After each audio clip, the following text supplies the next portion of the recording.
Opa, começando aqui mais um Abrindo Cabeças Podcast, o seu podcast para falar sobre a área de criação, a partir da história do nosso convidado.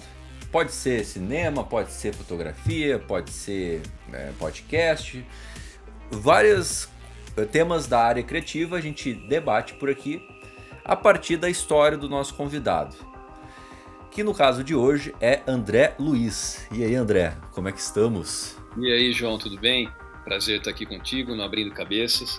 Espero que a gente saia desse papo aqui com a cabeça um pouco mais aberta do que a gente entrou, né? Que é sempre bom conversar sobre criatividade, sobre arte, né? Eu sou formado como ator, né? E fui ao longo aí depois a gente fala um pouquinho mais, ao longo aí da minha carreira, sempre fui apaixonado por cinema, né? Fui estreitando o domínio sobre a história que eu contava, né? Parti para a direção.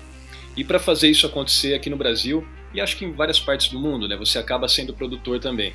Cinema é uma arte tecnológica, né, que envolve um trabalho coletivo, né, de vários talentos e que exige um certo dinheiro para realizar, né? Então, para começar a realizar e contar minhas histórias, eu acabei me tornando produtor também, produtor executivo, para que as coisas acontecessem, né? Então, muito legal tá falando um pouco sobre isso aqui contigo aí para a galera que nos ouve. Essa é a ideia, abrir as cabeças aí, criativas, buscar inspirações, né? Essa é a minha ideia que eu tento aqui no programa. E, tipo assim, cara, eu te conheci no Pipocando. Faz muito tempo que eu não assistia Pipocando. Eles estão numa vibe de fazer entrevista, eu vi muito por cima. E eu me Sim, sim. interessei muito em saber um pouco porque por alguns momentos eu tive interesse de ingressar caminhar para a área de direção de cinema, né? Me diz aí, como é que é isso, cara? É tão difícil quanto falam ou não? Cara, eu acredito que seja talvez um pouquinho mais difícil. Eu não sei o que você tem ouvido, mas, bom, só voltando, né? Eu fui lá no Pipocando, eu conheci o Bruno e o Rolandinho, inclusive eles fizeram uma participação nesse projeto que a gente está finalizando agora, o Tração, que é um filme de ação. A gente começou a rodar ele em 2020, né? A gente fez a primeira leitura do roteiro em março de 2020, um pouquinho antes dessa pandemia, dessa loucura toda que a gente viveu e está vivendo um pouquinho ainda o resquício dela, né? Mas, assim, pegou de surpresa, né? A gente tinha um cronograma para começar a rodar em abril de 2020, daquele ano, e terminar as filmagens em junho e julho, né? Para poder tentar lançar em 2021. Então, assim, foi uma experiência de vida, né? Acho que para todo mundo que tinha um negócio, né? Tentar achar, já que a gente está falando de criatividade, tentar achar uma forma de sobreviver no seu ramo de uma forma criativa, né? Então, no meio do processo, a gente começou a discutir, o que vai acontecer agora? A gente vai ficar parado com o projeto, né? Todas as produções acabaram recuando um pouco e a gente viu ali algumas possibilidades de não deixar o filme parado, né? Então começamos a pesquisar algumas partes do país onde tinha uma flexibilização um pouco mais avançada dos protocolos de Covid, né? Fomos para Santa Catarina em julho e conseguimos abrir câmera em julho de 2020. É aquela coisa, fase vermelha vem, para a produção por 3 meses, volta, grava mais um pouco, para 2 meses, e agora, 2 anos depois, praticamente, a gente está finalizando as filmagens já com o filme praticamente montado também para lançar esse ano. Então foi uma experiência incrível para todos os envolvidos, desde técnica e da minha parte também como produtor, para poder administrar toda aquela situação. Para o elenco deve ter sido um desafio, foi um desafio porque eu sou ator, eu tenho um personagem no filme também, então você Sim. segurar aquele personagem naquela história, porque é um trabalho de imersão, né? Geralmente cinema a gente faz da seguinte forma, até por uma questão de custos, a gente compacta a produção toda, né? Tem a pré-produção, desenvolvimento de roteiro, captação de verba, ou se for através de lei de incentivo, né? A aprovação do edital, depois a captação de verba, e você compacta ao máximo as filmagens para otimizar os recursos. Você leva a equipe para um lugar ou para vários sets, seja, mas você fica grudado com aquela equipe, né, e roda em 2 meses, 3 meses, 4 meses, dependendo da narrativa e da complexidade da história, né? No nosso caso não foi assim. A gente rodava às vezes uma semana e tinha que parar, rodava 15 dias, tinha que parar. Então foi muito complexo assim esse trabalho e custoso também, né? Acaba onerando mais, né? Porque boa parte do elenco era do Rio, a gente rodou em Santa Catarina, mas também boa parte no interior de São Paulo, em Campinas. Acho que 60% talvez do filme tenha sido rodado em Campinas. Então, toda vez que a gente montava o set e fazia pré-produção, tinha que trazer o elenco de avião, né? Então o aéreo também acabava onerando um pouco mais o projeto. A gente nunca conseguiu compactar, né, a produção em si. Mas, assim, foi um aprendizado. Agora, cinema, eu acho que eu até brinquei com você, né? Eu acho que é um pouquinho mais difícil do que a gente ouve, para quem nunca viveu, porque é um trabalho muito físico, né? Estava comentando agora esse final de semana. A gente rodou Verdade. Interlagos, ficou 4 dias rodando em Interlagos. Então era um autódromo gigantesco, né? E assim, a logística interna até para passar de um ponto para o outro da pista para gravar, porque cinema a gente roda com uma câmera, né? Geralmente, né? Sim. Na maior parte das vezes, até cenas de diálogos a gente é padrão de cinema rodar com uma câmera. Se for uma cena de ação, a gente já chegou um pouco mais complexa, né? A gente tem muita cena de perseguição no tração, às vezes rodou com um drone e uma câmera, às vezes com 2 câmeras e um drone, mas assim, por padrão até diálogo é plano aberto, plano contra plano, plano detalhe, né? Um plano mais fechado para enfatizar e enaltecer algum ponto do diálogo daquele personagem, né, que você queira dar mais destaque, e assim vai. Então imagina a gente num evento que teve mais de 50 mil pessoas, né, frequentando nesses 4 dias, no Festival de Interlagos, rodando um filme lá dentro, entrando nas competições, né, largando com os personagens. Então a gente tinha os dublês, né, fazendo os 3 personagens de motocross, né, que é o Ajax, que é o personagem do Pasquim, o Max, que é o do André Ramiro, e o Nivaldo, que é o meu personagem. Então é um trabalho muito físico, né? Quem faz cinema Com é um certeza. evento por dia. Você tem que transportar, você tem que alimentar e você tem que hospedar essas pessoas, né? Então é como se você de fato organizasse um evento todo dia. Você tem que levantar a estrutura e desproduzir aquela estrutura, às vezes diariamente, às vezes semanalmente. Mas é um trabalho bastante cansativo. Então, mas é para quem gosta, gosta, né? A gente às vezes chega num limite físico lá e fala, caramba, né? Quero Sim. descansar. Aí fica uma semana em off e não aguenta de saudade. Então, acho que como todo trabalho é assim, né? A gente sente falta. Não, com certeza, cara. Eu imagino o quão complexo tu. Tipo assim, tu mover toda essa estrutura, mas ao mesmo tempo.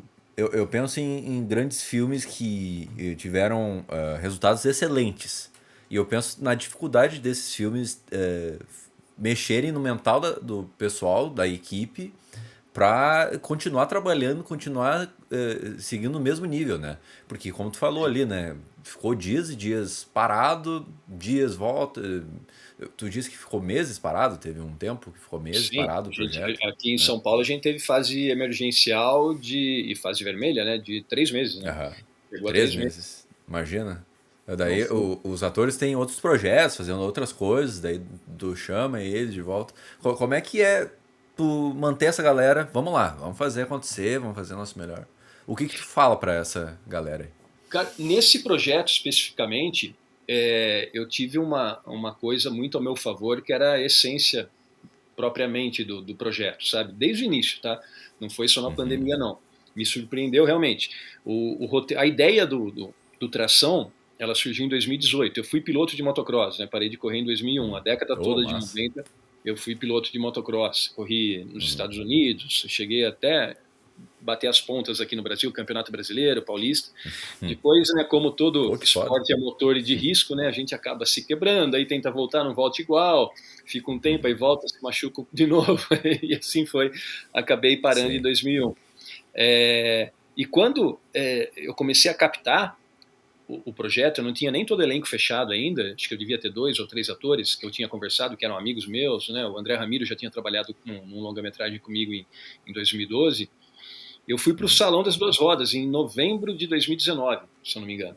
E assim, o nosso filme não tinha edital, ele não tinha nenhuma lei de incentivo, né? E geralmente os patrocínios que a gente tem no cinema nacional hoje são com benefício fiscal, através de lei do audiovisual, do fundo setorial do audiovisual, então é meio que padrão.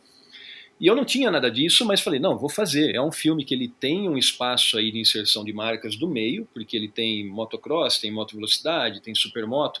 Ele é um filme que não só isso, mas retrata um pouco desses bastidores de esporte a motor, né? Falei, vou tentar captar de verba direto, eu acredito muito na história. E assim, todas as empresas que eu ia apresentando o filme, desde o início, lá do Salão das Duas Rodas e um pouco depois, o pessoal comprava, assim, brilhava o olho e comprava de cara a ideia, sabe? E falava, caramba, como ninguém pensou Sim. nisso antes? Tô dentro, tô dentro. E assim, literalmente, tá? As empresas que não entraram como patrocinadores em tração é porque estavam vivendo um momento muito difícil realmente, ou não tinham condições de aportar a verba para estar com a gente, porque todos eles queriam muito. O que me deu uma Uhum. segurança muito grande, né? Eu sempre falo isso como produtor executivo, porque eles confiaram em mim sem nem ter o elenco completo, sem nem ter nada de estrutura, não ter nada gravado. Eles acreditaram na Uhum. história que a gente estava contando, né, na proposta do projeto, e isso reverberou não só nas empresas, mas no elenco também. Né? Na primeira Uhum. leitura, assim, você via que o pessoal estava muito integrado, que, sabe, muito afim de fazer aquilo acontecer. Não era mais um projeto, assim, isso eu escutei de vários atores, assim, não, sabe, cara, isso aqui me pegou de uma forma, não te conhecia, sabe, não vi nenhum filme seu, mas eu quero fazer esse projeto, quero estar junto, porque eu Uhum. acredito muito em você, acredito na proposta. Então, queira ou não, quando você tem uma essência de proposta original e diferente, você já tem uma motivação natural, orgânica, né? Agora é lógico Uhum. que no meio do processo você lida com dificuldades, né? Todo mundo, né? Esse afastamento, as dificuldades de recursos limitados, né? Para um projeto independente. O nosso filme ele é independente. É um É um orçamento filme de original ação, aí que né, chega. cara? Normalmente tu vê grandes orçamentos em filme de ação, né? Então eu imagino. Exatamente. Seria um orçamento original aí de perto de 10 milhões, né? A gente não teve, assim, Uhum. 20% disso para rodar. E Sim. conseguimos, mas de uma maneira muito independente. Eu não vou dizer que foi de guerrilha, porque a gente tinha uma pré-verba significativa até, mas muito Uhum. baixa, né? Então, tenho que agradecer até hotéis que entraram com parceria, sabe? Empresas de alimentação que entraram com parceria, empresas de transporte que entraram com parcerias. Porque se a gente fosse pagar literalmente toda essa base que eu te falei de evento, de logística, de transportar, hospedar e alimentar, né? Todo o staff, elenco, enfim, toda a equipe, a gente passaria de 5 milhões de reais só de base de produção. Né? Fora isso, Uhum. a gente fez um salto na primeira semana nossa, não sei se você chegou a ver, em algum, assim, Uhum. vazou bastante na internet, né? A gente saltou com uma CRF 450 num canyon em Urubici, né, em Santa Caramba. Catarina. E Uhum. essa moto tem um probleminha no paraquedas, ela caiu. Então, assim, é um prejuízo físico real, né? Uma moto importada. A gente Nossa. passou por algumas situações assim, né? De montar a equipe do nada, estava fase laranja, a gente tinha permissão para gravar, na semana seguinte, por algum motivo, entra a fase vermelha, com aéreo Uhum. comprado e tudo isso. Então foram vários prejuízos, né, extra que fugiam do nosso controle também, que acabaram assim sangrando um pouco, né, a produção. E ainda Uhum. assim a gente conseguiu, não digo entregar, porque a gente está terminando o filme agora, mas vai entregar um filme de alta qualidade. A gente soltou um Uhum. teaser essa semana, assim, repercutiu muito, assim. Ele tem picos, assim, de cinema, não gosto de dizer cinema internacional, porque a gente até fala isso no filme, né? A gente tem condição de Sim. fazer filmes muito bons de ação também. Mas, Uhum. assim, sendo um pouco irônico, né? Ele tem picos hollywoodianos, assim, em alguns momentos, né? Uhum. Do filme. Oh, Então, massa. assim, estou muito feliz. E é bem diferente. Foi uma experiência muito diferente para mim. Meu primeiro longa, o Máscaras, que também a gente está para lançar agora, a gente rodou em 2019, inclusive, no mesmo ano que eu comecei a captar o Tração. Foi um filme que a Uhum. gente rodou com um BO, um orçamento assim, sabe, irrisório, em 20 não, 16 diárias numa chácara em Limeira, com a mesma Uhum. estrutura de equipamento, de alta qualidade, porque hoje, se você não tiver um mínimo de qualidade de fotografia e de áudio, você não consegue nem negociar teu projeto, né, cara? Você não entra nem em streaming, nem Netflix, nada. Eles têm uns requisitos mínimos lá de... Então, a gente sempre De rodou qualidade. com Uhum. câmeras RED, sabe, em 5, 6, 8K às vezes. Uhum. Então, sempre tendo essa qualidade. E no mesmo ano do Máscaras, já em julho, né, eu sempre fui assim, né, eu tô rodando um projeto já pensando em outro, tô terminando o Tração, já tem mais 2 pela frente, porque não tem como, né, o cinema ele é um trabalho demorado, né, uma produção normal, compactada entre pré-produção, a produção e filmagem, né, e a pós-produção é pelo menos 1 ano e meio, assim, se ela for bem Uhum. enxuta, bem rápida, pelo menos 1 ano e meio. Então é um trabalho demorado, você já tem que ir engatilhando um projeto no outro. E nesse mesmo ano a gente rodou o Amor Confuso Amor, que é um drama cômico, sabe? É um filme surreal. Então ele já tinha um Uhum. pouquinho mais de estrutura e também está para lançar agora junto com Tração, talvez até antes, né? A gente está negociando agora com as Oh. distribuidoras para ver que caminho a gente toma aí com esses 3 projetos. Deixa eu ver se eu entendi. Tu dirigiu esses dois filmes ou não? Os 3 filmes eu Ou sou tu produtor produziu? executivo, eu tenho a Uhum. direção é minha E no Máscaras eu fiz uma figuração, uma pontinha, dei uma de Hitchcock, que é um filme de suspense psicológico. No Amor Confuso Amor, eu tenho uma participação um pouquinho maior, eu tenho um personagem ali, assim, é uma ponta também, mas é um personagem. E no Tração, como retrata parte da minha vida, eu até falei numa entrevista esses dias, eu tinha outro ator pro meu personagem, cara, mas eu não conseguia, assim, sabe? Não tinha como eu não participar ativamente ali como vida física, não só contar aquela história, mas como vida física, pilotando as motos. Então eu acabei pegando o personagem ali. o Nivaldo para mim, porque, como eu te disse, minha formação é de ator, né? Eu sou apaixonado pelo trabalho de ator, sabe? Essa coisa de você entrar em imersão num outro universo, viver uma outra vida, é muito legal, sim, é um grande barato. Agora, minha paixão de linguagem é cinema. Eu, como ator, eu fiz muito teatro, né? Mas a linguagem que me cativa desde muito pequeno é o audiovisual, assim, desde do primeiro filme que eu assisti, eu falei isso acho que no Pipocando, se não me engano, no primeiro filme que eu assisti foi criança, né, o Se Meu Fusca Falasse. Quando eu entrei na sala de cinema, assim, aquilo lá me tocou de uma forma, eu tava em outro mundo, cara. Eu não entendia, eu não lembrava mais de mim, eu tava lá, sabe, a hora que fechou a cortina, era cinema de rua ainda, né, eu sou do interior de São Paulo, Cine Cacique, na frente da Praça Brasil, se não me engano, em Americana. Então, quando fecharam as cortinas, começou os trailers lá do Deu a Louca no Mundo ainda. Eu falei, caramba, que é isso, cara? Aquilo lá me encantou, assim. Então, a linguagem minha, assim, de paixão é o cinema. E tu acha que, tipo assim, por que tu tem essa variação de gênero, né? Porque uma coisa que eu conversei com o meu professor lá atrás, um professor meu de faculdade, é que ele disse assim, poxa, o Brasil às vezes tem muito medo de ousar de gêneros de cinema diferentes do convencional. E tu acha que muitas vezes é por conta dessas dificuldades de orçamento? A gente opta por histórias mais simples, por gêneros mais...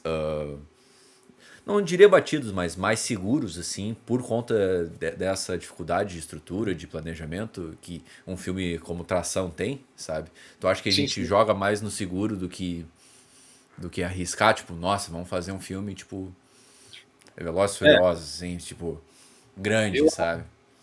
Eu acho que é mais uma questão realmente de segurança do retorno do investimento e não é nem tanto dos gêneros. Eu falo isso porque uma comédia, cara, se ela for bem elaborada, eu digo comédia porque a gente tem esse estigma, né, no Brasil das Globo chanchadas, né, de ter muita comédia da Globo Filmes e o tempo todo, né, e tem muito filme bom de comédia também. Se elas forem bem elaboradas, elas acabam saindo muito mais caro, por exemplo, do que uma produção de um suspense sobrenatural que se passa todo numa locação, que é uma casa mal assombrada. Você entende? Então eu acho que não é só a questão de investimento, não. Eu acho que falta realmente ousadia para arriscar a contar histórias novas. Então tem muito produtor executivo por trás aí falando, não, mas isso aqui acho que o brasileiro não vai aceitar muito bem. Então falta essa ousadia. Então nisso, Tração, e eu digo Tração, não sou eu, mas todos que acreditaram, ele tem um mérito nesse sentido, sabe? Ele saiu um pouquinho do padrão das comédias ou de filme de conflito entre, para não ser muito pejorativo talvez, entre polícia e ladrão, tá? Para não falar de tráfico de drogas nem nada disso. Ele saiu um pouco desse ambiente para ter uma história diferente. Então o meu primeiro filme, por exemplo, eu não posso falar muito da narrativa porque senão eu acabo entregando, mas ele é um filme que conta histórias de personagens, assim, você não sabe se é um suspense, se é um drama, tem momentos cômicos. O segundo também, é um filme muito inspirado no O Amor Confuso Amor, ele é inspirado no Brilho Eterno de uma Mente Sem Lembranças, inspirado como referência cinematográfica, né? Não na história propriamente dito. Então ele é um filme surreal, assim, que ele, sabe, ele é muito sensorial, ele é muito subjetivo, eu gosto de arriscar, sabe?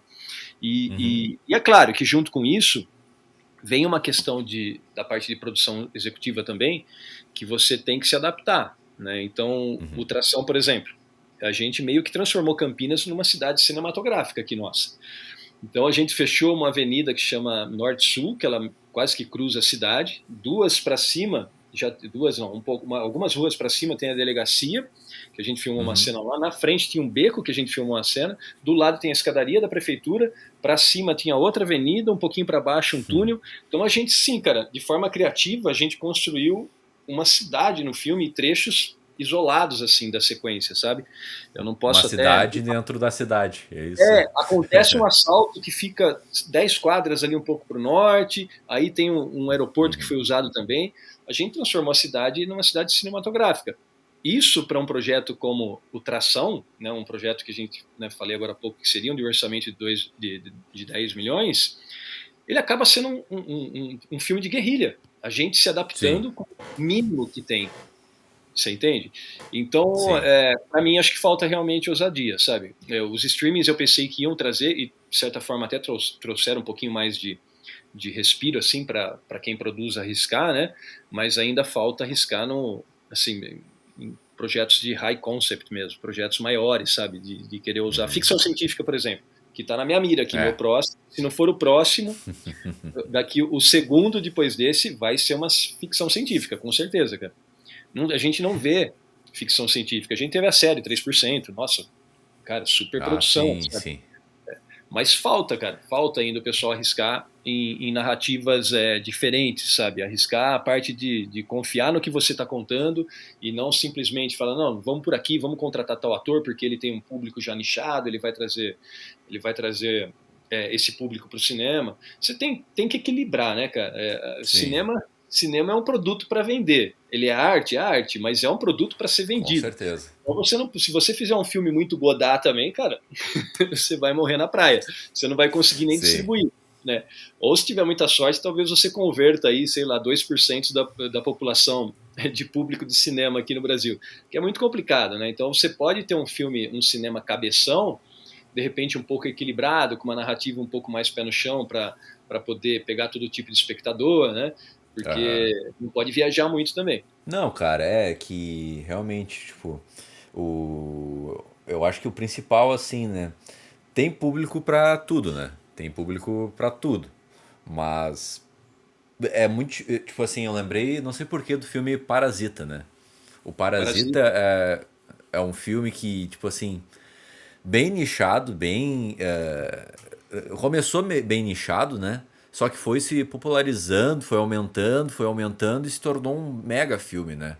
Mas o Bong Joon-ho, eu conheci o João Bong Joon por causa do Parasita, pra falar a verdade, sim. Antes eu não conhecia o diretor. E só que é muito difícil tu fazer isso, né? Imagina um coreano, né? Fazer um filme do tamanho do Parasita, que tipo assim, que a história é simples, mas muito bem elaborada. Eu imagino que a produção seja um pouco, não sei também, não vou entrar nesse caso, né? É uma produção. Mas eu acho que é um pouco menor em questões comparativas do hollywoodiano que a gente vê por aí, né? Bem menor. Sim. E ele conseguiu bombar, né? Mas ao mesmo tempo isso é muito difícil, né? É muito difícil. E no caso, a gente está falando aí do pelotão de frente do cinema mundial, né? No caso do Parasita, e não só dele, mas existe um trabalho muito forte que às vezes ultrapassa até o investimento para você produzir o filme, para você comunicar esse filme e gerar esse buzz, sabe? Fernando Meirelles, ele falou, foi quase que um desabafo, pelo menos minha interpretação foi essa, né? Com o filme dos Papas, lá os 2 Papas, eles gastaram mais dinheiro fazendo campanha para chegar até o Oscar do que para produzir o filme. Então você vê que o cinema, mesmo Parasita, que do meu ponto de vista ele é um filme artístico, né? Ele tem uma linguagem inovadora, né? Ele tem uma linguagem um pouco mais apurada, assim, no sentido de não são planos básicos, né? Os planos são muito bem estudados, tem um porquê de ter um contraponto dele, ter um traveling descendo a escadaria e depois subindo para comprimir o personagem. Você vê que ele é todo muito bem pensado. Ele é um filme muito bem elaborado, com uma arte magnífica, fotografia magnífica, as atuações são muito boas, mas é um filme ainda alternativo. Para ele chegar onde ele chegou, é lógico que ele tem um discurso ali que ele é pertinente falando de academia, né, de Oscar, né? Então os discursos sociais, né, os discursos de integração, eles têm uma academia muito política, né? Então isso acaba sendo um viés que favorece. Não sei, aí não dá pra gente, pelo menos eu não tenho essa informação, se ele foi concebido já pensando nisso, né? Ou se o roteiro foi escrito de uma forma mais autêntica. Mas existe muito investimento para chegar nesse ponto. Então você pega o Tropa de Elite, por exemplo, né? Mesmo ele quebrou o recorde de bilheteria, o segundo, o 2 quebrou o recorde de bilheteria do primeiro e estava com recorde de bilheteria até o Minha Mãe é uma peça 3, né, do Paulo Gustavo, que bateu 13 milhões, 11 milhões era do Tropa 2 e 8 milhões era do primeiro Tropa. Ele é um filme que ele bombou no cinema, mas do meu ponto de vista, se não tivesse vazado na internet antes e criado aquela polêmica, aquele buzz, né, que todo mundo falando dele, mas vendo no laptop, né, e nem todos tinham, a tecnologia era diferente, nem todo mundo conseguia assistir na televisão naquela época, né? Nem todo mundo tinha as Smart TV que você põe um YouTube no celular, no AirPlay, já roda. Então era mais difícil. Então acho que assim, favoreceu você só ver num celular ou num laptop, querer ver de novo no cinema, ter aquela experiência no cinema.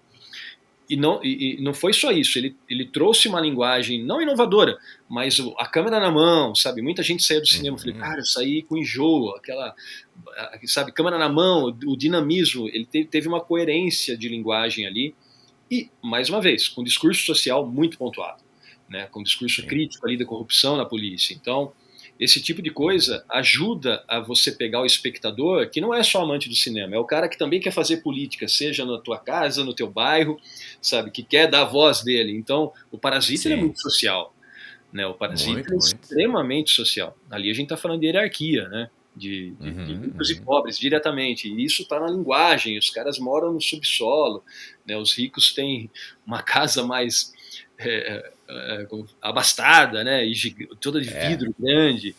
Então, quando você consegue unir o discurso social, né? Alguma mensagem a mais, uma mudança de pensamento, junto com uma obra muito bem elaborada e com dinheiro, ele vai bombar, cara, inevitavelmente. Você vai conseguir atrair todo tipo de público, tipos de parceiros. É lógico que você afasta alguns, porque uma vez que você tem uma ideologia, você acaba vai inevitavelmente os que não concordam com a ideologia. Exatamente. E muita gente aproveita. Mas, cara, é igual a internet hoje, né? Se você quiser fazer sucesso, você precisa ter mais hater do que os caras que gostam de você. Não é? Então, toda essa discussão e polêmica acaba sendo uma ferramenta de marketing muito boa também. Mas tu acha que todo filme tem que causar alguma reação ao telespectador, sim? Não sei se é a palavra mais correta, telespectador, né? Mas o cara que consumiu a arte, né? O filme em si. Tu acha que se o filme não gerar alguma coisa em ti, o filme falhou? Ou também não necessariamente? O que tu pensa sobre isso? Cara, tipo primeiro assim, que eu acho que é impossível, cara. É impossível você contar uma história, assim, partindo do princípio que seja uma produção pensada, que tem um roteiro, não necessariamente com 3 atos, mas que você conte uma história, né, não seja uma coisa jogada, né, que seja uma coisa um pouquinho mais elaborada. Ou não também, tá? Mesmo o Godard, que eu falei agora, né, ele criou muita polêmica desconstruindo o cinema. Eu acho que é impossível você fazer qualquer tipo de trabalho audiovisual sem modificar a pessoa que está assistindo, por menor que seja aquela mudança, tá? Você está passando informações ali que você pensa. Eu sei porque eu ainda, assim, sou um diretor emergente e recente, né?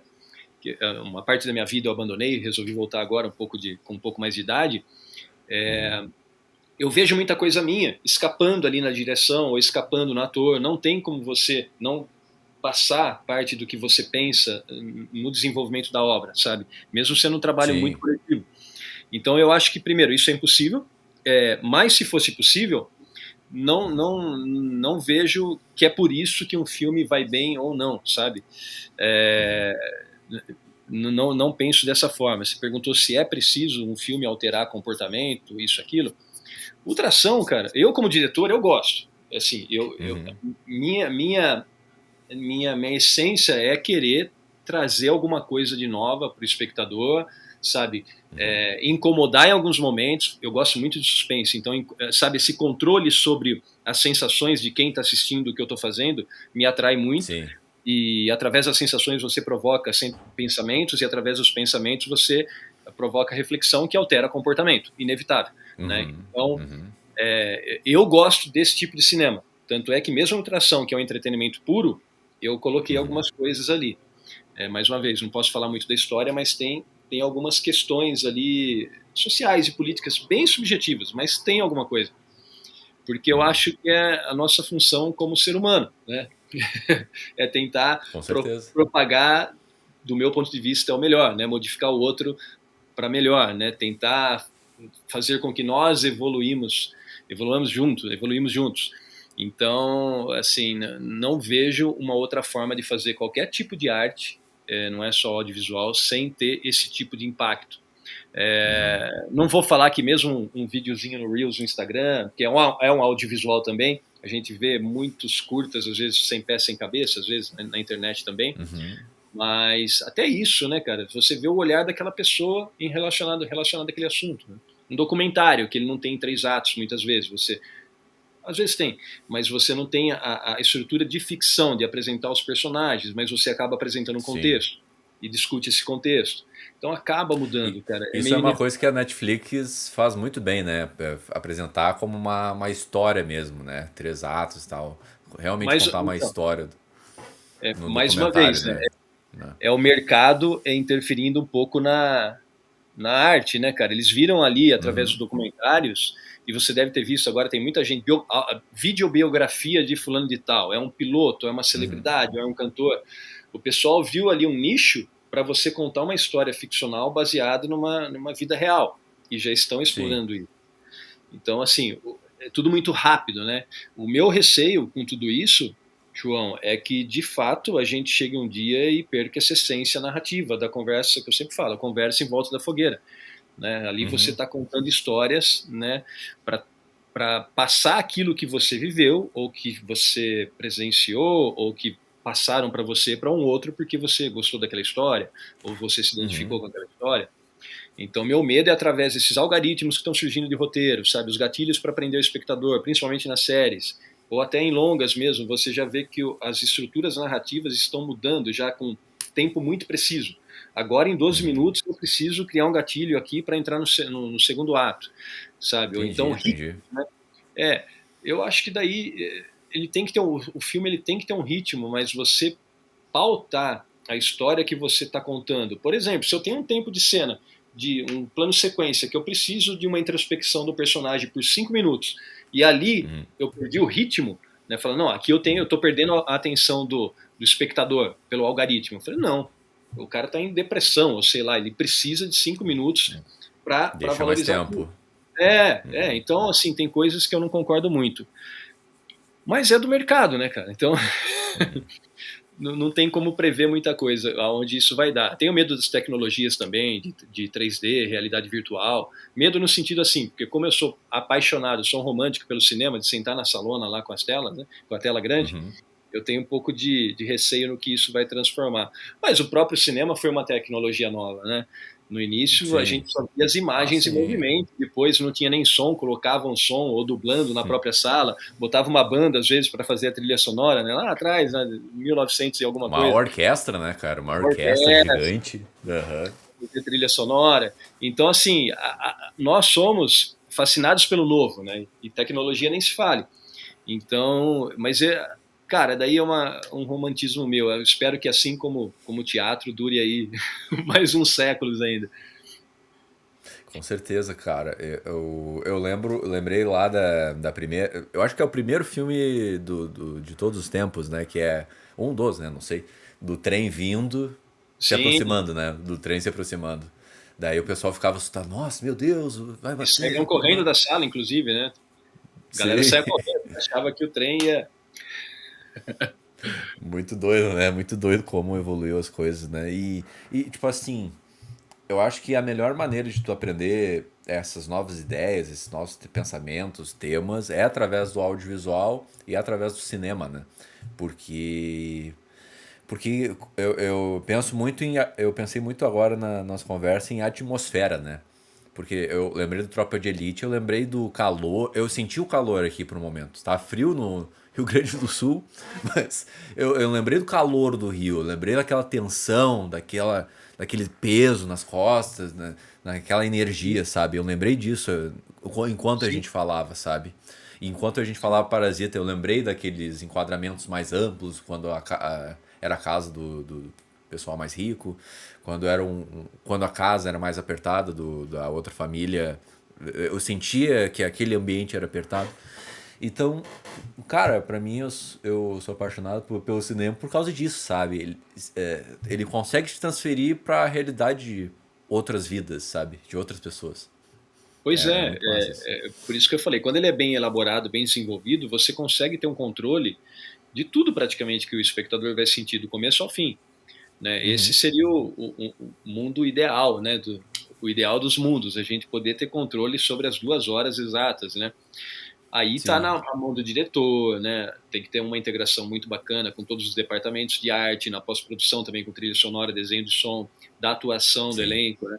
Então, quando você consegue uma integração, não é nem de talento, tá? É que às vezes acontece. O set, a gente gravou em Interlagos na quarta-feira, se não me engano, na quinta-feira, assim, tava um calor demais, cara. Então, é um trabalho físico, acaba impactando, né? Tem variáveis que você não controla, mas quando você consegue integrar e ter o máximo de cada um ali e equilibrado com a coerência da visão do diretor e de cada um que traz uma proposta nova, né, e a gente discute e aceita, aí você Uhum. consegue ter um trabalho de imersão muito bacana, assim. Você assistiu o Top Gun? O Top Gun? novo? Não assisti nenhum. Não, nenhum Ah, dos dois, cara. Vou ficar te devendo. então não vou Tô falar pra nada. assistir, mas tô pra assistir. Tô pra assistir. Não, então não vou falar nada aqui, senão vou acabar dando spoiler também. Mas foi um filme, assim, que eu considerei muito melhor do que o primeiro. E, assim, muitas pessoas estão Oh. falando isso. É melhor do que o primeiro. Isso, assim, é uma... Cara, assim, geralmente você não consegue substituir a obra, né? É muito difícil isso Uhum. acontecer. E o Top Gun, na minha opinião, conseguiu fazer isso. Blade Runner, recentemente, sou fãzaço do Denis Villeneuve, sabe? Os planos Uhum. abertos em alta escala, trilha sonora, ele tem uma identidade muito presente, né? Você pega desde nem tanto o Dune, mas filmes que nem eram futurísticos, como Os Suspeitos, por exemplo, você percebe a identidade Sim. do diretor ali, né? O Blade Runner, Baita cara, na filme. minha opinião, com toda a tecnologia que a gente tem hoje, não chega nem aos pés do Blade Runner original, com Harrison Ah, Ford. sim. Né? De verdade, assim, cenas lindas da própria briga do Harrison Ford com Ryan Gosling. Cara, aquela cena Uhum. ali, para mim é a principal do filme. A linguagem ali Uhum. dos hologramas e eles naquele silêncio brigando dentro do, acho que era um anfiteatro aqui num restaurante, não lembro direito, e não chega nem aos pés, cara, porque a essência da história contada no primeiro, para mim, era que prevalecia, né? A narrativa era muito boa, né? Os personagens seguravam mais, sabe? E ontem mesmo estava assistindo Suspiria, da década de Uhum. 77, e assisti depois em seguida o remake, não, né? O mais recente. Esse também é Uhum. um que eu gostei mais do recente do que o antigo, do Argento. Né? Sim. Então, às vezes isso acontece, mas também pode ser que alguns filmes demandem uma tecnologia, que a tecnologia acaba influenciando na tua percepção da história. Você percebe que no Suspiria, no antigo, Ó, ele tentava fazer algumas coisas, mas não existia. Ele até tentava nos planos, sabe, um corte, tu vê? um sangue vazando aqui, ou um movimento Uhum. de câmera que não existia, travelings tão avançado, ou gruas como a gente tem hoje, ele fazia Uhum. com o que ele tinha ali, improvisava. Então, acaba Uhum. impactando, né? A possibilidade de você fazer o que você quer, não necessariamente a tecnologia de efeitos especiais ou alta resolução das 8Ks, mas o Sim. movimento, você poder realizar o movimento de câmera que você quer naquela atuação, sabe, num determinado momento, eu acho que isso sim impacta e muito. Essa Sim. flexibilidade que a gente tem para trabalhar hoje, limite também de não ter limite, né, em termos, né, mas você pode gravar sem depender de orçamento de película, por exemplo, embora Sim. boa parte ainda prefira. Eu não sou tão defensor da película assim, eu acho que eu prefiro digital, porque para mim a Uhum. diferença não é. Ela existe, mas não é tão significativa assim, sabe? A gente tem tecnologia suficiente hoje para até fazer um grain muito parecido com o da película e trazer aquela sensação que a película traz. Aí tu vê, cara, não tinha que parar pra pensar nisso, né? Realmente a tecnologia eu tô lembrando de muitos filmes aqui agora, né? Mas, tipo, tu para pra pensar sobre Star Wars, até 2001, né, cara? Que a tecnologia tinha que estar presente ali, né? Tinha que estar presente pra contar a história, né? A tecnologia, porque, pô, espaço sideral, vários equipamentos, várias coisas. Eu até, tipo, hoje em dia eu acho muito louco como é que o George Lucas fez aquilo ali. Cara, Foi um negócio muito louco, sim, né, cara? sim. Como ele conseguiu fazer aquilo ali, né? Mas, Visionário, né? Mas desde das maquetes que ele criava, né? Dos aviãozinhos e tudo sim. mais. Mas, cara, sim, eu gosto do Jorge Lucas, mas se eu tivesse que escolher um cara do cinema visionário, que eu sou fã, assim, para mim é o principal diretor na minha lista de preferências, é o Kubrick, cara. Você pega o Kubrick, Iluminado, sim. o cara inventou ali desde o Movie, né, que é o, o estabilizador de câmera, né, para andar nos corredores ali com o velotrolzinho. Cara, esse Uhum. filme eu assisto assim, o Iluminado eu assisto constantemente e não envelhece, cara, envelheceu bem assim, a linguagem, ele é tenso ainda. Por quê? E eu me espelho muito nele e tento fazer isso nos meus filmes, cara. Eu acho que a preocupação do controle do espectador total a gente não tem, é o que eu te falei, o mundo ideal seria Uhum. 100% você ter controle sobre aquilo. Então, como medida de segurança, o quanto menos você mostrar e mais dar o gatilho para ele imaginar, trabalhar com extra-campo de Uhum. câmera, ou com som, na narrativa mesmo eu digo, sabe? Você apresenta um conflito e deixa o espectador ficar imaginando o que pode ser aquilo. Porque Sim. é típico de filme de terror, cara. Se você fica na tensão, a hora que você vê o demônio, você fala, pô, cara, podia ser melhor. Eu tava imaginando outra Aham. coisa assustadora, tá meio tosco o efeito, sabe? O sangue não é bem assim. Então, quanto mais você trabalhar com extracampo, melhor. E o Kubrick, cara, fazia isso magnificamente, assim, sabe? Ele trabalhava com a atmosfera. Sabe, os plots dele Atmosfera, total. eram muito baseados na atmosfera, tempo de cena. E é lógico, né, cara, com Jack Nixon atuando daquele jeito lá também, é mais fácil, Ah, né, cara? sim. O cara é um monstro, né?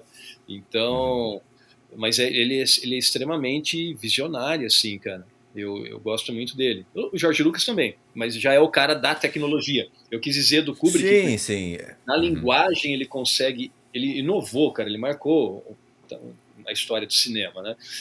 Ah, com Inclusive hoje, certeza. se você, acho que a gente, né, alguns falam do Paul Thomas Anderson, né, que daqui 10 ou 20 anos ele vai ser muito estudado nas faculdades como o cara que marcou o cinema, né? Uhum, A uhum. gente não consegue visualizar isso ainda. Eu gosto muito dele, gosto muito do Denis Villeneuve, que eu falei agora, porque eu acho que ele transformou um pouco nossa percepção da linguagem cinematográfica. Ele conseguiu trazer de volta um tempo de cena quase teatral. Se assiste Dune, cara, é um teatro audiovisual, o É Dune novo. verdade. Ele Não tinha trouxe, pensado nisso. ele trouxe um tempo de cena que poucos, mais uma vez, poucos arriscariam. Né? O Tarantino Uhum, também, ele uhum. quebrou algumas coisas, o zoom rápido que ele dá no personagem, sabe? Regras que você não pode fazer, que o Kubrick fazia também, centralizar o Uhum. personagem. Né? Tem a regra dos terços para a gente trabalhar com Aham. equilíbrio de enquadramento e tudo mais. Ele quebrava isso, cara. O Wes Anderson depois, né, assumiu isso também, mas o Daí Kubrick já é fazia outro isso. extremo, o Wes Anderson, né?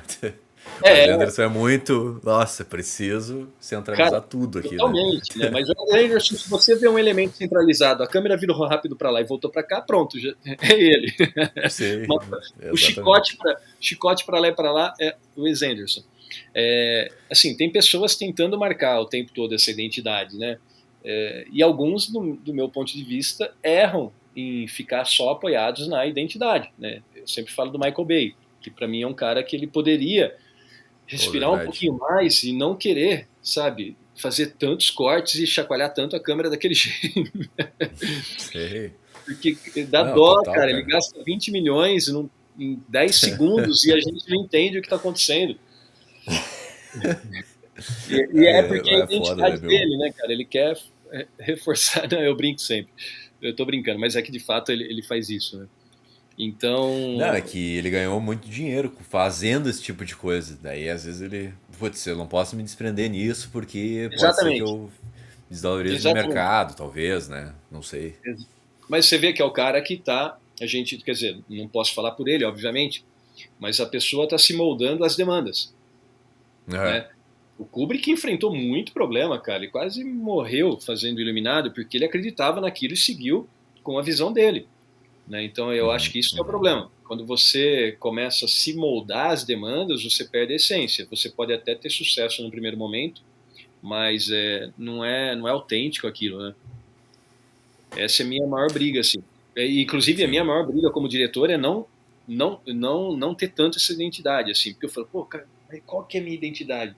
Mas a função do diretor, cara, é contar aquela história da melhor maneira possível, dentro do que cada cena precisa, certo? Então, quanto mais o diretor se distanciar da obra, eu acho que é melhor, né?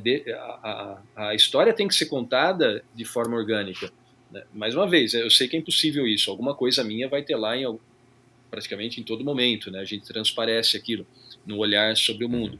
Mas você querer forçar uma identidade, sabe, para chamar atenção e ser consagrado e contratado, literalmente, né? Porque uma vez que você chama a maioria, né? Desde o Tropa mesmo, pô. O Padilha foi contratado para fazer o Robocop assim, né? Toque de caixa, né, cara? A galera viu que ele chamou atenção, que trouxe algo inovador, que era do estilo dele, e ele enfrentou muito problema por isso, né? Assim, sim. brigar pelo diretor de fotografia dele, já queriam mudar o Final Cut, né? Falando, não, o corte final tem que ser meu. Então é um cara que estava ali, né, firme com a essência dele, brigando pelo que ele queria. É muito difícil isso, né? Numa área que envolve muita pressão financeira, né? Muita pressão de mercado, trabalho coletivo às vezes gigantesco, né? De produções grandes. Então, assim, tiro o chapéu para esses diretores que conseguem segurar a rédea ali e não abrir de jeito nenhum. Cara, tipo assim, tu falou do Kubrick, né, cara, eu assisti pela primeira vez em 2001, né, e, Sim. cara, é um filme que, para pensar, é muito absurdo, assim, o que ele faz naquele filme. Em questão de tecnologia, eu acho, principalmente, sim. Como ele fez aquelas cenas, eu não faço a menor ideia. Nunca busquei os bastidores, né, mas não faço ideia como ele fez aquilo. Mas eu também não acho que ele envelheceu tão bem assim, sabe? Em termos de ritmo. Não sei se tu concorda comigo. O pessoal fala muito disso, na verdade, né? Em questão de ritmo, o que tu acha, assim? Do ritmo dele, eu gosto. Bem ritmo de narrativa, assim. Ritmo de como a história anda, sabe? Eu acho que poderia ter menos horas, assim. Não sei se tu concorda comigo, assim. Tá. Agora eu vou responder a tua pergunta com outra pergunta. Quando que Vai. você assistiu? Desculpa, quando que você assistiu o Quando? 2001? Esse ano eu assisti, Esse ano. faz alguns meses atrás, né? Tá. Não lembro. Eu acredito, cara, e vou reforçar isso, que a demanda de linguagens e o mercado cada vez mais dinâmico e com narrativas mais dinâmicas é que estão tirando essa percepção mais lenta do mundo que a gente tem. Tá? Porque eu assisti esse filme e eu era um molecão, cara, na década de 80. Assisti o Iluminado também, primeira vez na década de 80. E eu era um molecão, ou seja, eu na minha essência eu devia gostar de coisa. Eu era metaleiro, rock and roll, punk e tal. Era para eu gostar de coisas mais agitadas. E esse filme me pegou de uma forma assim, cara, incrível.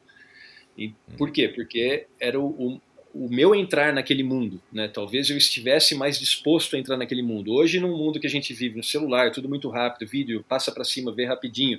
Você entra na Netflix, é série, você vai zapeando e as coisas são muito rápidas. Eu acho que está mudando a percepção desse espectador um pouco mais jovem, tá? Isso é uma opinião minha. Então, quando eu vejo... Desculpa a tua idade. Qual que é a tua idade? 22. 22. Eu tô chegando nos 50. Então, você meio que nasceu já nessa geração um pouco mais agitada, né? Existem exceções. Eu conheço pessoas de 22 que gostam do pace mais lento, mas eu vejo que a maioria... Eu também conheço. Sim. Mas a maioria realmente acaba preferindo essa coisa mais dinâmica, acha chato, cara, né? Mas eu acho que não. Eu acho que ele não errou, cara. O mundo mudou, sabe? O mundo mudou. Sim. Eu acho que inclusive eu tento resgatar isso, cara.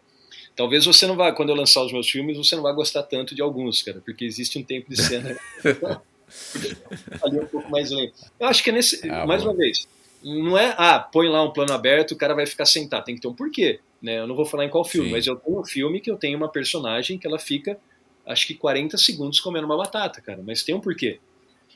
Sim. Sabe? Eu lembrei do A Ghost Story, né? Do David Loyer, Que, tipo assim, ele tem um take da Rooney Mara que ela come uma torta por 3 minutos. E eu É, gosto muito desse filme, sabe? olha lá, tá vendo? Mas eu acho que tem uma diferença, né? Tipo, eu gosto mais da história que tá envolvida ali daquele filme, sabe? E não da Que linguagem, fala entendi. sobre espiritualidade, fala sobre a vida pós-morte, sobre aonde vai teu espírito, o que ele vê, o que ele enxerga. Eu acho o assunto mais interessante, talvez no 2001 eu não me Mas conectei muito com a história, curiosamente, não sei. curiosamente você lembrou dos 3 minutos que ela comeu. O que ela comeu? Não Aham. lembro. Uma torta, sim, uma. É uma. Sim, Agora eu não lembro de cabeça mesmo. sim. Agora, ó, pegando 2001, você não concorda que para quem tá lá no espaço não existe ritmo, cara? É uma Sim. vida um pouco mais, inclusive, lenta no Hum. movimento? Você não Ah, concorda com se ele certeza. fizesse uma linguagem um pouco mais. Ele estava colocando a gente dentro da nave, cara. Imagina planos rápidos. Imagina o Uhum. Michael Bay dirigindo 2001, cara. Ah, Você não, não não ia. dá. Então, você entende que. Por isso que eu falo, é o que a história pede, cara. A gente acompanha a vida de um cara dentro de uma nave espacial no espaço. Lá é tudo muito lento e silencioso. Não tem como Uhum, ser uhum. diferente. No Iluminado, não, cara. No Iluminado, você vê que ele tem ali momentos de trilha subindo, slow com sangue no corredor. Ele traz um ritmo diferente, porque a história pede. Então, tem momentos de Uhum. muito silêncio, um pace lento, mas tem momentos também tensos ali, né? Por isso que eu Uhum. gosto dele, cara. É assim, eu acho excepcional, assim, o melhor diretor, na minha opinião. Agora, Sim. daí talvez você não goste da história.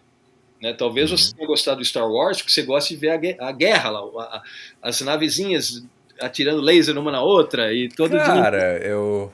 Todo dia me questiono porque eu gosto de Star Wars, pra falar a Ah, verdade. o mundo gosta, né? O mundo gosta Sim, de sim. Star Wars. Mas é um filme de ação, né, cara? É um filme de ação. Lá, o Sim, 2001 sim. é um filme de personagem, né?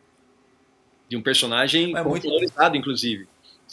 Com São certeza. dois personagens ali. Mas é muito doido assim, porque Star Wars, o primeiro é muito lento também, né? É muito lento. Eu acho que também Sim, pega a questão da conexão que tu tem com os personagens, né? Com o apego que tu tem com os personagens, talvez, né? sim, exato. Maior. Eu tenho certeza que você gostou de ver a Rooney lá 3 minutos mastigando, porque você tinha criado uma conexão com ela. Uhum, Então, uhum, em uhum. todo esse tempo, você ficou falando: caramba, o que ela está pensando, o que ela está sentindo. É. Você começou a sentir também, sabe? Daí vocês ficaram nessa troca e você começou a viver o que ela estava vivendo. Se Uhum, aparece ela 30 segundos comendo batata, qual que é a informação? Ela estava se alimentando. Ela não estava é. solucionando nem discutindo nada internamente. E isso ela passou para você, entende? Uhum, Então, tudo, tem que ter um porquê, né? As coisas. Né? Se você está contando uma história que, né, que tem um pace mais. O Tração, por exemplo, eu fiz questão de uhum, alguns momentos colocar um pace mais lento ali. uhum, uhum. E é um filme, cara, É. com moto acelerando do começo ao fim. Sim. Então, imagina o meu desafio, cara, prender o espectador. A gente começa com competição de moto, a gente cria uma competição no meio do filme de motos. Uhum, E no final tem uma sequência que eu não posso falar muito de ação, assim. Então, imagina a crescente que tem que ter para segurar o espectador. Você tem que ter uns baixos, cara, que senão é igual uhum. assim uma corrida. Chega no final, ninguém aguenta mais ver a moto acelerando. Com certeza. É, porque se tu acelerar muito o ritmo. Na verdade, se o ritmo só ser acelerado, a pessoa vai se perder e vai se desinteressar fácil, né? Aí não é ritmo, né? É intermitente. Por isso que é ritmo, né? Você tem Uhum, que quebrar o padrão para criar um ritmo, né? Então, se você faz só entendi. acelerado, aquilo não tem ritmo. É acelerado. Sim. Se você diminui, Uhum, o ritmo é a queda. Daí volta no acelerado. Então, uhum, a uhum, rítmica do filme vai muito disso, né? E às vezes você tem uma cena parada, só que o uhum, ritmo está no personagem. E às vezes é o inverso. O personagem não tem ação e conflito, mas o ritmo está no movimento de câmera. Porque uhum, é no uhum. contexto. O contexto é urgente, o personagem não. Cara, então daí depende muito, né, de como você quer trabalhar esse ritmo, né? Então você tem Sim. apoio de trilha sonora, apoio de desenho de som, tempo de cena cria um suspense, né? Então você vai criando esses, ou é emergência, ou não, ou é paciência, ou é conflito interno. Eu preciso entender o que ele está pensando, deixa um pouquinho, vamos ver esse personagem um Uhum, pouco, o que ele está fazendo, o que ele está pensando. Cara, a linguagem cinematográfica, eu sou apaixonado por isso, cara, porque você consegue uhum, trabalhar com a justa posição de elementos para chegar no que você quer. Né? Às vezes não é só uhum, a trilha, não é só. Cara, o detalhe, cara, um color grading pode trazer uma emoção, sabe? Uma cor mais quente. O Tropa de Elite, você falou, ele pode trazer um calor, dependendo do tipo de cena que você trabalha. E o Tropa de Elite é quente porque é quente mesmo, né? O tempo todo, cara. Ali eles estão suando literalmente, é um trabalho físico o tempo todo, então ele tem que ser quente, né? Então queimando gente viva, assim, é latente o calor ali, né? A adrenalina. Não, com certeza, cara.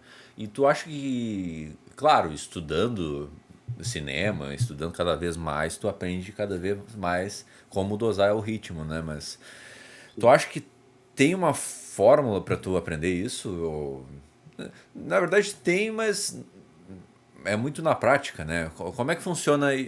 Quando tu acha que uma cena precisa de ritmo, quando tu acha que não precisa, como é que tu controla isso? A partir do roteiro, a partir da história? Como é que tu trabalha Cara, isso? não, o roteiro ele tem a história, tem os beats e as cenas, né, e os arcos, né, se a gente trabalhar com roteiro padrão, com os três atos, mas, cara, um roteiro você pode contar ele das mais diversas, o mesmo roteiro você pode fazer, transformar o filme, né, porque o roteiro ele está relatando ali, mesmo com rúbrica e tudo mais, de ação, isso, aquilo, mas ele está relatando a interação entre os personagens, então você tem desde a composição de cada personagem, que cada ator pode trazer uma coisa diferente, né, você pode pedir uma coisa, mas ele pode trazer alguma coisa diferente, desde de direção mesmo. O Amor Confuso Amor, ele era uma comédia, cara. A gente transformou ele num drama cômico, assim. Ele tem momentos engraçados, mas é um drama, é um conflito existencial constante ali. Então vai muito de como você filma. Obviamente, cara, se a pessoa você estudou cinema? Desculpa, eu não perguntei a faculdade que você está cursando. Não, não, eu sou formado em produção multimídia. Mas eu Produção penso estudar cinema. Então, lá você, lógico que você tem um retaguarda, um repertório, né, muita informação, vocês vão assistir muita coisa, mas se a pessoa se basear só na técnica, sem ter repertório de assistir filmes, cara, ela não consegue desenvolver. Não adianta, cara. A arte, a maioria é referência, você tem que ter referência, sabe? Nada se cria, tudo se copia, né? E tem até um livro agora que sabe como é que chama? A arte de roubar, né? Porque roubar é melhor que copiar. Porque roubar você se apropria, igual o Tarantino faz, se apropria do zoom in, zoom out e usa para você. Não é você. hobby como artista? Hobby como Hobby artista? como artista. Hobby como artista. Eu li esse livro, eu li esse livro. Você leu esse livro? Muito É bom? cara. Que eu vi lá, não comprei. Cara, é muito bom assim, porque ele fala que. É resumo, né? Total. Não é só isso que ele fala, né? Mas ele diz que tu basicamente, ao tentar. Ele usa a palavra copiar, tu vai fazer um negócio diferente. Tu nunca vai fazer um negócio igual, né? Claro, é claro, se tu fizer um negócio tipo plágio, é plágio, né? Se tu fizer literalmente o que o cara fez, é plágio. Mas se tu tentar fazer aquele movimento, aquela coisa que o cara já fez, já é algo diferente. Né? Não tem como. É que daí o plágio, se você plagiar, você fala que foi uma homenagem. Daí. Se falarem que você... Não, tô homenageando. Cara, não tem como. Então é assim, tem que ter referência. Tem que ter referência e, mais uma vez, baseado na técnica, você vai passar aquilo que você sente. Né? Não tem como eu te dar aqui exemplo de contextualização de ritmo, né? É muito complicado, porque eu precisaria ter um texto aqui para te dar, ó, cena tal, você pode fazer assim, assim, assado para importar o ritmo. É meio complicado. Mas vai muito de... Aí tem os básicos, que são cortes e movimentos de câmera, né? Por exemplo, a gente falou do Michael Bay, cara, é um filme que tem muito ritmo e tem pouco baixo, muito, sabe, cortes, movimentos rápidos. E eu sempre brinco, né? Porque se tá tendo muito corte e movimento de câmera é porque não tem nada acontecendo de verdade. Você tá tendo que falsear aquilo. Verdade. Então, porque nada como você ver uma briga a olho nu, né? Os cortes ali são para enfatizar alguns momentos, algum soco mais forte, então, ou não tá acontecendo a briga, né? Tá tendo alguma dificuldade de coreografia ali. Mas, cara, mais uma vez, não sei, cara. Depende da história e como você quer impor esse ritmo. Se a gente for falar de técnica cinematográfica aqui, a gente passa a madrugada, assim. Tem várias maneiras de você conseguir impor ritmo numa cena. Meu desafio agora está sendo o contrário. O Tração é um filme que ele tem muito ritmo. Eu tô tendo que retroceder, cara. É muita ação, é muito perseguição urbana, cara, moto acelerando, como momentos de competição. Então eu tive que fugir primeiro dos planos esportivos, que são os mais padrões, porque senão o cara vai sentar lá e falar, pô, mas isso eu já vejo na Sport TV, isso eu já vejo na ESPN, sabe? Então a gente tentou trazer uma linguagem até para filmar as competições de moto, mais de personagens, sabe? Ali Sim. são personagens duelando, não é uma competição que está acontecendo. Então, desde o color grading que você vai aplicar, sabe, uma coisa meio western, assim, você vai trabalhando esses conceitos para chegar numa outra sensação no espectador e não simplesmente uma prova, uma competição esportiva, sabe? Então, tipo Ford versus Ferrari, cara, eles fizeram isso magnificamente, assim. Você vê ali, é um duelo de personagem, cara, do Christian Bale e do Matt Damon ali, até dentro do carro, cara, você esquece o carro. É conflito deles, o Rush também, cara. Com os dois.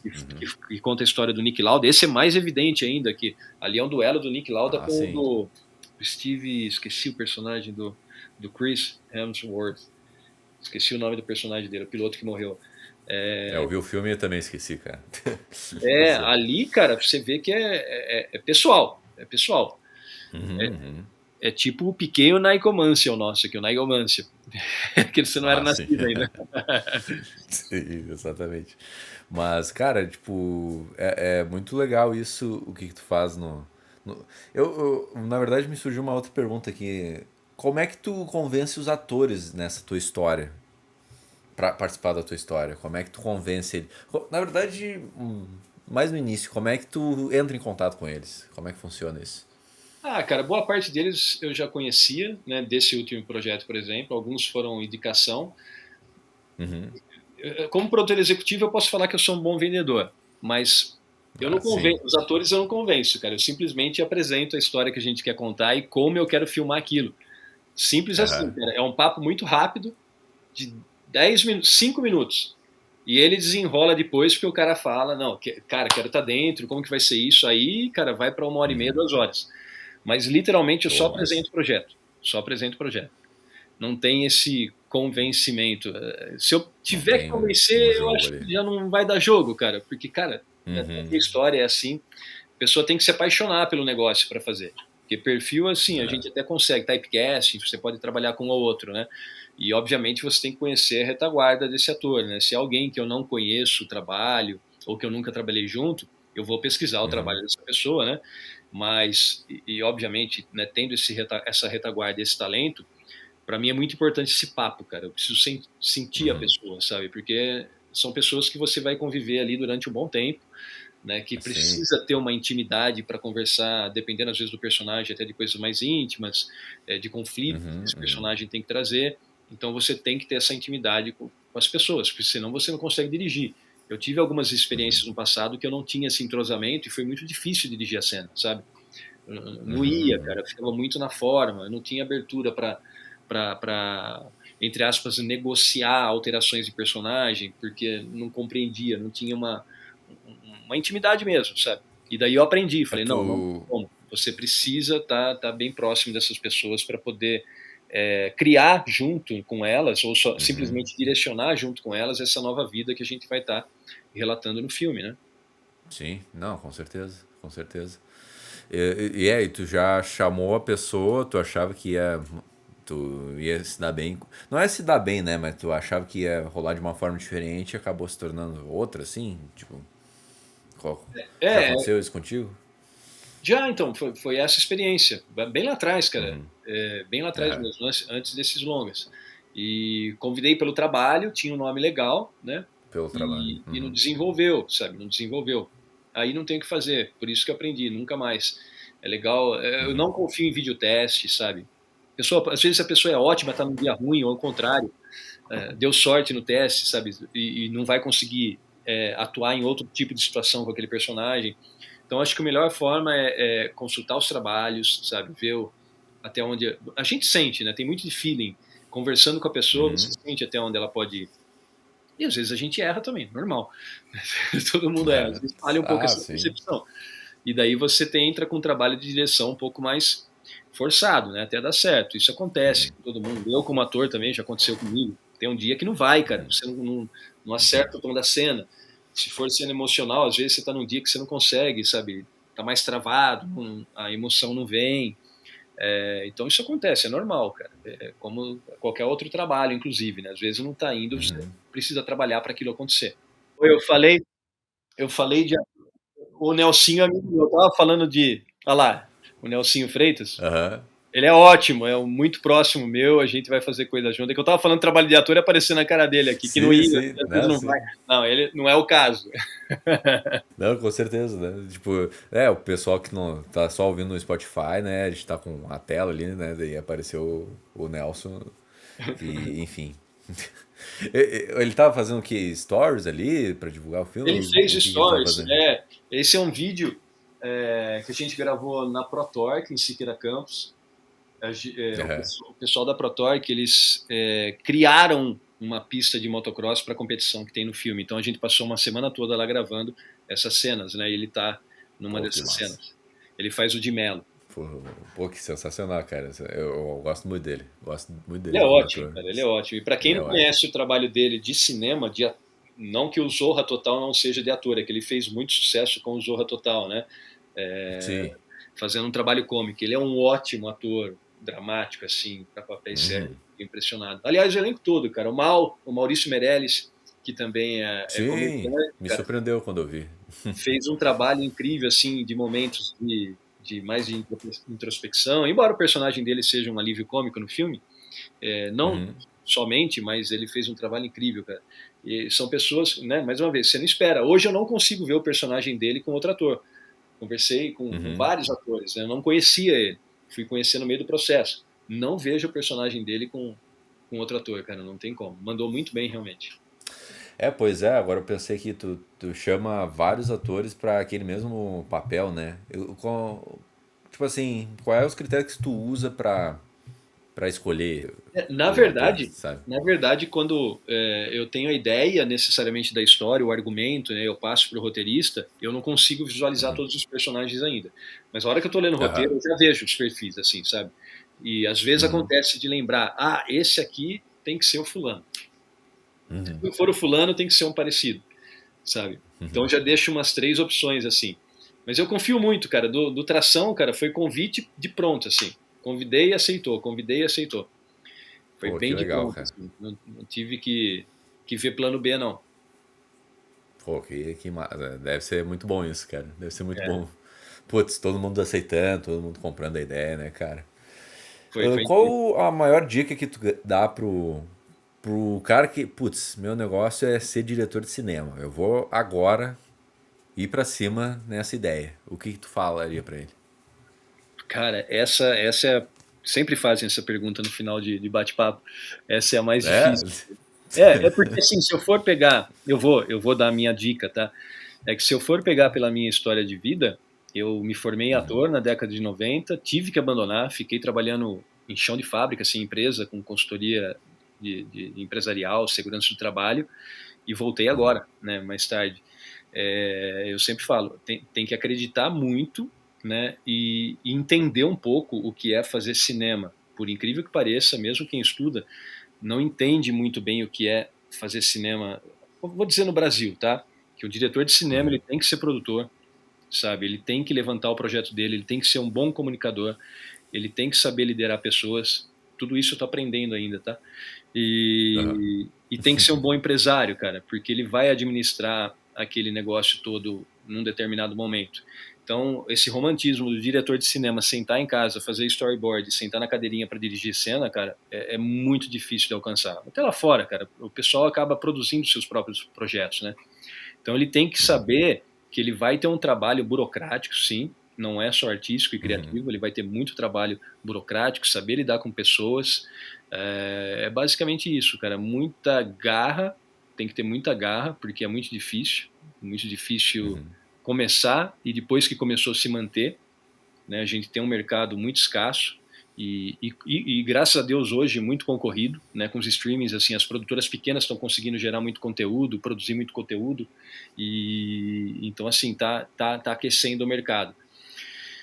E para quem quer ser diretor de cinema, é basicamente isso. Às vezes eu falo para ator, né, cara, que ator a gente tem 3 empresas para você trabalhar de imediato num produto audiovisual, né? Que é te pegar a Globo para Aham. fazer novela, Record e talvez alguma coisa no SBT. Bandeirantes, talvez. Então, o cara que está querendo, né, a pessoa que está querendo trabalhar como ator tem que estar disposta também a ter um olhar um pouquinho mais empresarial para gerir tua carreira, de repente começar a desenvolver projetos de teatro, sabe? Vai para o palco, um pouquinho de mentoria, lecionar um pouco também o trabalho de ator, sabe? Tá disposto a isso, sabe? Não é chegar, porque existe essa glamorização tanto do diretor de cinema quanto do trabalho de ator, né? Que a pessoa vê ou a tela do cinema, ou um pôster de um filme, ou a novela da Globo, e não é bem assim. Só vê a versão final, né? Só vê o produto final e não vê todo o processo, né? E não é bem assim. Eu tô falando assim, não tô sendo clichê. O trabalho de direção de cinema ele é muito físico e muito cansativo. Isso para qualquer nível de produção, tá? Ele é muito, muito cansativo mesmo.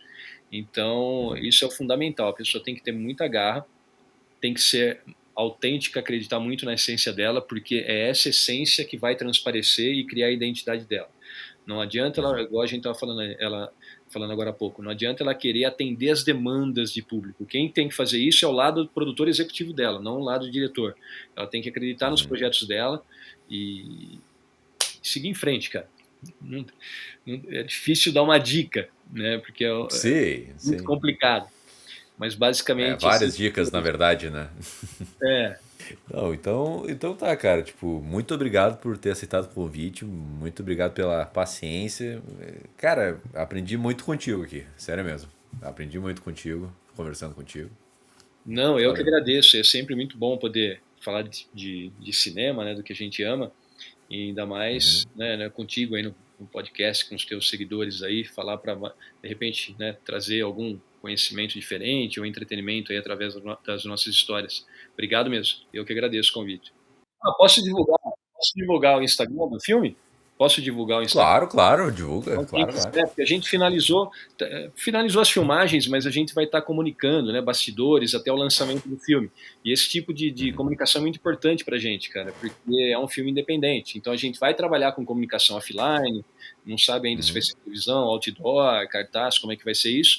Mas quem quiser acompanhar e saber das novidades do Tração, é Tração o filme. É Tracal, né, sem ser cedilha e sem acento, Tracal o filme. Tá? E que eu, às vezes, comunico alguma coisa no meu também. Quem quiser me acompanhar lá é André Luiz com S Real. Maravilha. Já fiz o meu serviço aqui. Eu já te sigo, mas eu vi por cima o Instagram do Tracal, cara, e bem produzido ali, cara. Bem produzido o conteúdo, os bastidores, eu gostei também. Eu tenho que seguir, eu não segui. Ele tá muito orgânico, assim, sabe? Muita gente postando stories e marcando o filme diariamente, cara, e a gente nem lançou ainda. Eu tô achando isso incrível. A gente tenta repostar tudo mesmo lá, né? Então, assim, tem muita novidade. A gente foi para Interlagos. Num dia em Interlagos, eu entrei ao vivo numa transmissão da Sport Bay. Foram tipo 8. Você vê que é nichado, né? Tinham 50 mil pessoas transitando lá no evento. A gente ganhou, acho que mais de 1.000 seguidores, não sei, assim, 1 hora de transmissão. Então, essas pessoas vão nos ajudando a propagar a ideia do filme, né? E a nossa comunicação do lançamento. Então, é fundamental. Com certeza, cara. Divulgação é essencial, né? Eu acho que tem. Até só entrando um pouco nesse assunto rapidão, né? Às vezes tem putas projetos que não são tão bem divulgados, né? Isso é. Tu acha que é uma maior dificuldade de um projeto desses, cara? Cara, no Brasil a maior dificuldade não é nem ser comunicado, é ser distribuído.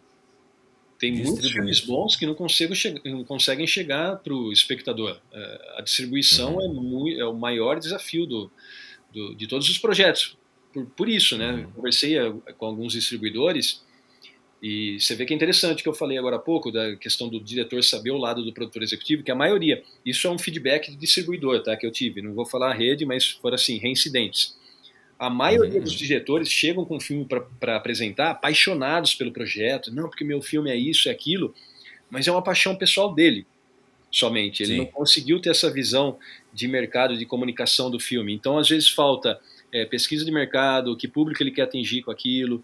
Esse lado tem que ter em paralelo também. Né? Isso é uma grande falha, assim. Né? Não estou falando de todos, mas boa parte dos filmes, de projetos, às vezes, muito pessoais, inclusive, de longas metragens, não vão por isso, é uma coisa muito pessoal. Ele está se realizando ali, obviamente, está passando a mensagem dele, mas a maior dificuldade é a distribuição, é chegar, a gente faz filme para ser visto, né? Então não tem como dirimir, né, separar esse lado da produção executiva da direção. Tem que ter um pouquinho dessa visão do mercado, você tem que se atrelar a tua ideia, teu roteiro ali, mas você tem que pensar também como você vai comunicar aquilo, né? Para quem que você quer mostrar, para quem que você quer mostrar esse filme. Verdade, cara. Pensar no público-alvo então isso é bem difícil. Agora, né, até aproveitando que eu divulguei o Insta, a gente tem uma ferramenta na mão muito poderosa, né? O filme ele foi crescendo pelas redes sociais, cara, YouTube, Instagram e Facebook. Assim, nem Twitter, a gente não usou Twitter, mas ele cresceu muito, cara, devido às redes sociais.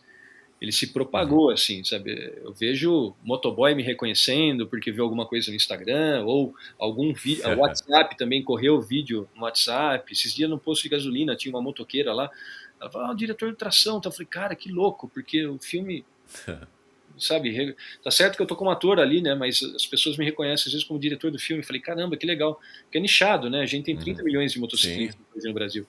Então isso corre muito, e pelo Instagram a gente consegue ter uma métrica de quem segue, mas pelo WhatsApp isso propaga, cara. Tem vídeos lá com 30 mil visualizações, a gente não sabe quem acessou, sabe? Não necessariamente está seguindo, mas está acompanhando vendo os vídeos, né, por grupo de Telegram, de WhatsApp. Então é uma ferramenta muito forte, cara, para se trabalhar o online, cara. Não, a gente não tem só o offline, não. Com certeza, cara. O boca a boca físico é bem importante, né? Mas o online é uma ferramenta, porque tu pode filtrar muito mais fácil, assim, e tu tem uma noção de tração muito mais clara, né? Eu acho que é isso. Uma noção de tração. Tração. Tração, agora eu percebi. É um termo que pegou recentemente, né? Às vezes eu brinco. Eu pego o filme, o personagem falando tração, eu filmo e eu posto uma história. Eu falo, olha lá, tração. Olha. É um termo corporativo mais novo, mais recente, né? Sei lá, uns 2, 3 anos que o pessoal está usando tração. Antes era aderência, agora para tração, os termos, os neologismos vão mudando, né? Sim. Mas foi sem querer, tu não escolheu esse nome por causa disso, tu escolheu por... Não. Tração, cara, eu lembro até o dia que a gente tinha 2 rodas, sabe? Tudo muito voltado para moto. Eu falei, cara, porque tração é para ser uma franquia. A gente não quer... Minha paixão é moto, assim. Fui piloto, sempre vai ter moto, mas tração é tudo que toca o chão. Então, aí sim o produtor executivo pensando, né? Então ele pode expandir o universo no futuro para carro, para off-road, rally, para qualquer coisa que toque o chão e tracione, né? E também tinha uma coisa do que motiva os personagens, né? O que traciona esses personagens? A motivação de vida, né? Tá, entendi. Pô, massa demais, cara. Massa demais. Saber da produção de um filme desses, né, cara? É um filme grande em termos de produção e, cara, eu quero ver ele. Quero ver esse filme. Se Deus quiser, você ver esse ano ainda. Se tudo der certo. Nossos esforços são para esse ano. Que mês? Não tem data ainda? O ideal dos mundos seria em dezembro, né? Que é o melhor, a janela mais concorrida. Porque os cinemas majoritariamente são em shopping centers, né? E dezembro é o mês que está todo mundo de férias e frequentando o ambiente. Então, facilita muito o acesso desse público, né? O público objetivo, né? Que vai para ver o nosso filme, e também o transeunte que está lá fazendo compra e fala, pô, tração tá em cartaz, vamos aproveitar o intervalinho aí das compras para assistir o filme. Então a gente pega os dois, né? Massa demais, cara. Tô torcendo muito por ti, pra esse filme dar certo. Sério mesmo. Pô, sério mesmo. Obrigado, cara. Então, muito obrigado para você que também ouviu esses bastidores incrível aqui de Tração, um novo filme brasileiro aí, contando um pouco da história do André Luiz, um pouco da história dos bastidores desse filme, um pouco de como é produzir esse tipo de filme, como criar a sua própria linguagem para ser um diretor, para produzir um filme desses. Se você não conhece Abrindo Cabeças, não é só sobre cinema, sobre filme, é só você acessar aqui embaixo no canal do YouTube ou no Spotify, que tu verá temas derivados da criação, fotografia, design. Então, cara, vai lá e assiste, se inscreve, porque tu vai achar o conteúdo muito massa, sério mesmo. Então, é isso, valeu e até a próxima. Tchau!